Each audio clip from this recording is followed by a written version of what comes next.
My sister wore a full bridal gown, chapel train and all, to my wedding. 20 minutes before I walked down the aisle. I stood there in my dress, staring at the photo, and I went completely calm. I turned to my cousin and said 4 words. Cancel the white wine. She had no idea what was coming. Okay, so my sister Madison has always been the golden child.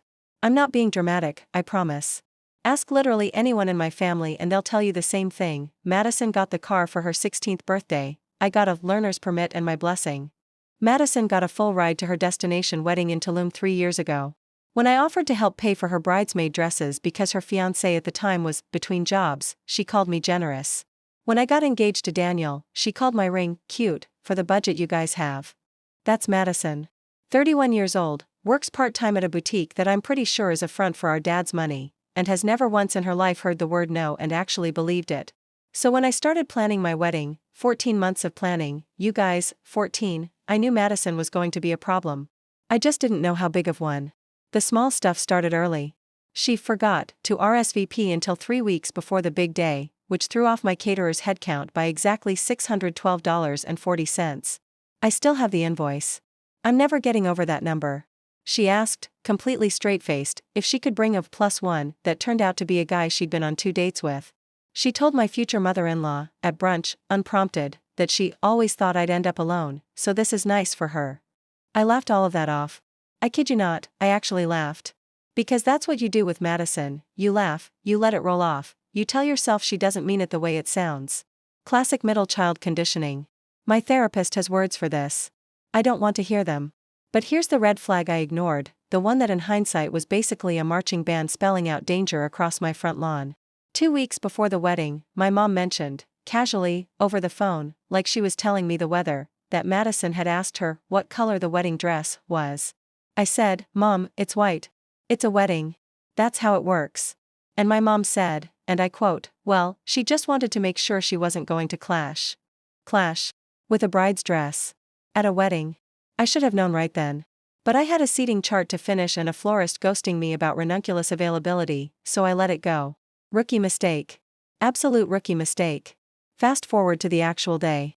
October 4th, 4 p.m. ceremony, this gorgeous restored barn venue upstate that Daniel and I saved for 2 years to afford, $28,000 for the whole thing. And before anyone comes for me in the comments, yes, we know that's a lot of money, we know, we had a spreadsheet, please move on. I'm in the bridal suite getting my hair pinned, buzzing on champagne and adrenaline, when my cousin Priya bursts in looking like she just saw a ghost. And not, like, a metaphorical ghost. An actual, someone just said something unhinged, ghost. You need to see something, she says. Before you walk down. And I'm like, Priya, I have literally 11 minutes, whatever it is can wait. She just turns her phone around. It's a photo one of the other guests posted to their story 20 minutes earlier. A photo of Madison, at my wedding, standing by the guest book table. In a floor-length, ivory, lace, unmistakably bridal-cut dress. Not off-white. Not ivory but obviously not trying to be the bride, haha. This thing had a chapel-length train. A literal train, you guys. She looked like she'd wandered in from a different wedding, her own, presumably, one that doesn't exist, because Madison is not engaged, has never been engaged. I stood there in my dress, veil half-pinned, staring at a photo of my sister dressed as a bride at my own wedding, and I remember thinking one very clear, very calm thought. Okay. That's it. That's the whole thought. Because you guys, I had cried enough about Madison over the last 31 years. I was not going to cry on my wedding day. I was going to do something else entirely. So here's where Priya becomes the MVP of this entire story. Because Priya did not just show me the photo and leave me to spiral. Priya sat me down on the little velvet bench in that bridal suite and said, there's more. You should probably know all of it before you walk out there. Apparently, and this took Priya legitimately biting her nails through half a mimosa to get out, Madison had told Priya, weeks ago, at a family dinner I wasn't at, that she wasn't going to let some barn wedding in the middle of nowhere be the most important day of the year. Priya thought she was joking. Priya laughed it off. Same conditioning, different family member, isn't that fun? But the dress wasn't even a spur-of-the-moment thing. Priya had seen the receipt on Madison's counter 3 weeks earlier while dropping off a book. $1,140 at a boutique bridal shop. Madison had told her it was for a photo shoot. A photo shoot. At my wedding. In a bridal gown. And then Priya told me the part that actually made my stomach drop. Apparently Madison had asked our mom, months ago, if she thought people would even notice if she wore white, since, direct quote from Madison, relayed through Priya, relayed through my mother, this whole family is a game of toxic telephone, everyone always looks at the bride anyway, so it's not like it would ruin anything. It's not like it would ruin anything. I sat there in that little bridal suite and I thought about every family Christmas where Madison accidentally wore the same color as me and made it a whole thing. Every birthday where she showed up a little late so her entrance would land bigger. Every single time I thought, oh, that's just Madison being Madison, and reprocessed it in real time as, oh, that's not an accident. That's a pattern. 31 years of a very specific, very deliberate pattern, and I was the only one who kept getting surprised by it. Here's the part where I had my breakdown. Because you guys, I promised myself I wouldn't cry, and I cried anyway. Not pretty tears. Ugly, shoulder shaking, mascara is not actually waterproof no matter what the bottle says tears. Priya just held my hand and didn't say anything, because there was nothing to say. I cried for maybe 90 seconds, alone with my own reflection in that gilded mirror, wondering how I was supposed to walk down an aisle in 11, now 4, minutes. And then, I kid you not, I looked at myself in that mirror, mascara smudged, veil crooked, and started laughing. Actual laughing. Because it was so unbelievably, cartoonishly petty that it looped back around to funny. Like, Madison, my dude, you had one job, show up, sit down, be normal for 4 hours. And you decided the move was a $1,140 wedding dress. Incredible. Genuinely elite levels of delusion. That's when the idea hit me. Not a plan yet. Just a spark. I turned to Priya and said, what's the open bar looking like tonight? Priya blinked. Full bar. Wine, cocktails, the works. Why? And I said, cancel the white wine order. Priya's whole face changed. Vivian, yes, that's also my name in real life, don't worry about it, what are you thinking? I wiped my eyes, fixed my veil, and said the thing that would become, unofficially, the theme of my entire wedding reception. If she wants to look like a bride, she can spend the whole night looking like she just got in a fight with one. That's when the plan was born. Right there, for minutes before I walked down the aisle, mascara still drying, my sister strutting around downstairs in ivory lace like she owned the place. I wasn't going to confront her before the ceremony. I wasn't going to give her the satisfaction of a scene before I even said I do. No, I was going to get married. I was going to have my first dance. And then I was going to let the universe, and a very specific catering order, do the rest. Here's the thing about my venue's catering setup that Madison did not know. The wine service that night wasn't poured tableside from a cart. It was a roaming pour situation, servers circulating with trays, refilling glasses without guests even really tracking who ordered what. Which meant that with one quiet, calm phone call from Priya to our catering coordinator during cocktail hour, using the day of contact authority I'd 100% forgotten to transfer to Daniel, we made exactly one adjustment. Every single glass poured that night, for every single guest, would be red. Not red as an option next to white red as the wine. Period. The white was pulled entirely, coordinator told the staff there'd been a supply issue. Easiest lie in the world, nobody questions a supply issue. Now. Picture it. Cocktail hour. 200 guests in an upstate barn strung with fairy lights, string quartet doing a cover of some Ed Sheeran song, everyone glowing and happy. And Madison, in her chapel train ivory gown, drifting through the crowd like she's the one who just got married, accepting a full glass of deep red Cabernet from a server with a tray. She took one look at it and, Priya later told me, said, out loud, to the server, oh, can I get white instead? Red stains like crazy.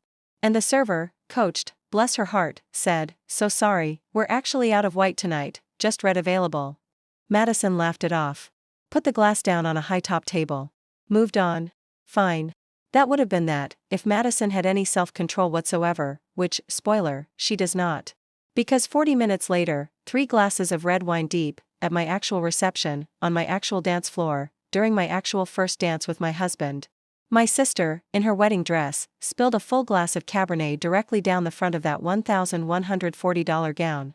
I did not do that. I want to be extremely clear, for legal reasons and also moral ones, I did not spill that wine. Madison did that all on her own, tipsy, gesturing wildly while telling someone a story about herself. That's what Madison does at every event, ever. Always the main character, gravity be damned. But here's where it gets good, you guys. Here's the moment I will be replaying on my deathbed. Madison looked down at the wine bleeding across her ivory bodice, and she didn't quietly go clean it in the bathroom like a normal, self-aware person would. No, she made it everyone's problem. She gasped, loud, theatrical, and said, in front of at least 60 of my guests. Of course this happens to me. It's always something. I can never just have my moment. Her moment. At my wedding. My dad, who, I'll be honest, I did not expect anything from that night, because Dad's superpower is being pleasantly checked out at every family event, actually put his drink down. I watched him do it. And he said, in this quiet, tired dad voice, Madison. It's not your wedding. It's not your wedding. From my own father. I almost dropped my own glass. Madison's face did this thing, this crumple, this split-second flash of genuine hurt, and for one single second I actually felt a flicker of pity for her. Because underneath all 31 years of this nonsense there is, somewhere, a person who apparently needs this badly to be looked at. But then, immediately, she ruined it. She turned to me, wine dripping off her dress onto the reclaimed hardwood floor I paid $4,200 to have installed for exactly one night, and said her toxic catchphrase, the one she said to me my entire life. Don't make this a whole thing, Vivian. It's not that deep. It's not that deep. Except this time, my mother, who has spent 3 decades smoothing things over for Madison, softly but unmistakably, said, Madison. You wore a wedding dress. To your sister's wedding. I think it's exactly that deep. The room actually went a little quiet. You know that quiet? That oh my god is this actually happening quiet. And Madison stood there, red wine soaking into $1,140 of imported lace, in front of 200 people, with absolutely nowhere to go, no ally left in the room, her own toxic catchphrase thrown right back into her lap like a wet napkin. I didn't yell. I didn't even really say much. I just stood there in my dress, next to my husband, and let it happen. Because sometimes you don't need to throw the punch. Sometimes you just need to set the table and let the universe, and one strategically red wine order, do the rest. I walked over, finally, and said one thing to her. Calm. Quiet. Just for her. You should go change. This is my night. And I turned around and finished my first dance. Madison left before dinner was served. Didn't say goodbye. I found out later she took an Uber back to our parents' house, dress still stained, mascara down her face, and apparently spent the ride composing a 4-paragraph text to our family group chat about how nobody ever protects her. Nobody responded for 11 hours. When someone finally did, it was my Aunt Teresa, who wrote, paraphrasing slightly, you wore a wedding dress to someone else's wedding, sweetheart. That's not an attack, that's a consequence. My dad, the same dad who has spent 3 decades being the pleasant, checked-out background character in every family drama, called me 2 days after the wedding. While Daniel and I were still unpacking gifts, he said, I should have said something years ago. I'm sorry I let her get away with it for so long. I cried again, but this time it was the good kind. The relieved kind. Madison, for the record, did not apologize. As of writing this, she has not apologized. She posted, 3 days later, a single black and white photo of herself looking wistfully out a window with the caption, not everyone will understand your light. I have screenshotted that. I will treasure it until the day I die. Is everything fixed? No. We don't talk much. She wasn't at Thanksgiving this year, which was, honestly, the most peaceful Thanksgiving my family has had in a decade. My mom still tries to smooth things over sometimes, old habits, but even she stopped defending Madison outright, and that alone feels like a small miracle I didn't know I needed. Daniel still brings up the wine thing when we're doing our own wedding photos, laughing, saying our photographer got some incredible candid shots of my sister mid-gasp, wine mid-air, dress mid-ruin. Honestly? We might frame one. Petty? Maybe. Satisfying? Absolutely. I wore a $500 dry cleaning bill on my own dress from the reception hustle, my feet hurt for 4 days straight from the shoes, and my sister still hasn't said sorry. I'm not going to pretend this ended with some clean, tied-up bow, because it didn't. I still get a little tight in my chest every time a wedding invitation with her name on the RSVP list shows up in my house. Healing isn't a straight line, and 31 years of pattern doesn't undo itself over one red wine order, no matter how good the story sounds on camera. But I got married in a barn I loved, to a man who put his drink down the second things went sideways, surrounded by people who, finally, chose me over keeping the peace. And somewhere, in a box in my closet, there's a photo of my sister in a wedding dress that isn't hers, soaked in red wine, standing in the exact spot where I had my first dance. I think that's a pretty good ending.